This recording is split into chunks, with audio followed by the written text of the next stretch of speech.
периодот од 1 до 28 декември 2025 година, полицијата спроведе засилени сообраќајни контроли на патиштата низ целата држава. Во тие контроли биле издадени вкупно 18.300 и 18 платни налози, а над 4.000 прекршоци се однесуваат на пречекорување на дозволената брзина. За безобзирно управување на возило биле лишени од слобода 123 лица, при што најголемиот дел 100 возачи управувале под дејство на алкохол.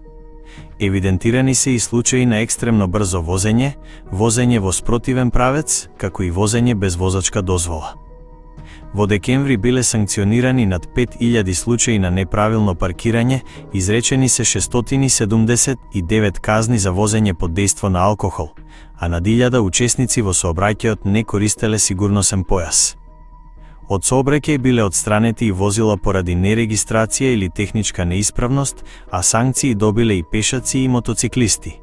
Но, останува клучното прашање: дали овие бројки значат реално подобрување на сообраќајната култура благодарение на системот Safe City, или пак станува збор за привремен притисок кој ќе згасне по 1 февруари?